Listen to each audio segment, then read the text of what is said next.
Hello friends, welcome to my channel. இன்றைக்கி என்ன பார்க்க போகிறோன்னா தட்டைப்பயிர் குழம்பு தான் பார்க்க போகிறோம். வாங்க பார்க்கலாம். வானொலி வச்சுருக்கேன். வானொலி சூடாயிடுச்சு. இப்போது எண்ணெய் ஊற்றிக்கலாம். சட்டி ஏற்கனவே சூடானால எண்ணெயும் கொஞ்சம் சூடாயிடுச்சு. இப்போ கடுகு போட்டுக்கலாம். வெந்தயம் நல்லா பொரிஞ்சிருச்சு. இப்போ பூண்டு போடுறேன்.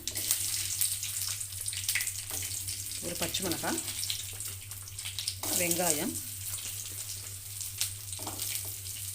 சின்ன வெங்காயம் தாங்க நல்லா டேஸ்ட்டாக இருக்கும். நல்லா வதக்கிக்கலாம். இதனுடனே நறுக்கி வச்ச கத்திரிக்காய் முழுசாக நறுக்கி வச்சுருக்கேன் பாருங்கள். முழுசாக இது அழகாக இப்படிப்பட்டது டேஸ்ட்டாக இருக்கும். எடுத்து சாப்பிட்றதுக்கு நல்லாயிருக்கும். நல்லா வதக்கிக்கலாம். கத்திரிக்காய் நல்லா வதங்கி வரட்டுங்க. கத்திரிக்காயும் வெங்காயம். இந்த இதில் கருவேப்பிலை போட்டுறேன். இப்போ தக்காளி போட்டுக்கலாம். ஒரு பெரிய தக்காளி, புளி ஊற்றுறதுனால ஒரு பெரிய தக்காளி மட்டும் போதும். நல்லா கிளறி விட்டுக்கலாம். இப்போ பொடியெல்லாம் போட்டுக்கலாங்க.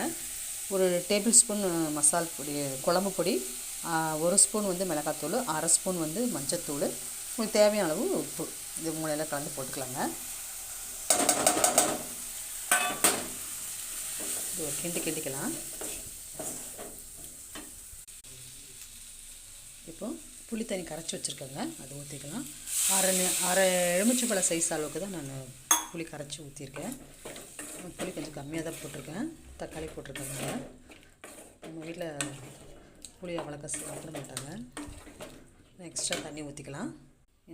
இந்த ஸ்டேஜில் தட்டைப்பயிரை வறுத்து 4-5 விசில் வச்சு வேக வச்சுருக்கோங்க. அதை இதில் ஊற்றிக்கலாம். நான் நல்லா கொதிக்கிட்டுங்க. கொதிச்சதுக்கப்புறம் உங்களுக்கு காமிக்கிறேன். கத்திரிக்காய் நல்லா வெந்துருச்சுங்க. இப்போ கொத்தமல்லி போட்டுட்டு ஒரு கிண்டி இறக்கிடலாங்க. குழம்பு ரெடி ஆயிடுச்சுங்க. இங்கே பாருங்கள், கத்திரிக்காய் போட்ட தட்டைப்பயிர் குழம்பு சூப்பராக இருக்குது. இது கத்திரிக்காய் வச்சு நம்ம சாப்பிட்டுக்கலாம். சுட வடித்த சாதமும் இருக்குது. இன்றைக்கி நம்ம வீட்டில் சுட சாதமும் கத்திரிக்காய் தொக்கு தாங்க. இந்த வீடியோ பிடிச்சா உங்களுக்கு லைக் பண்ணுங்கள், ஷேர் பண்ணுங்கள், மறக்காமல் சப்ஸ்கிரைப் பண்ணிவிடுங்க. தேங்க்ஸ் ஃபார் வாட்சிங்.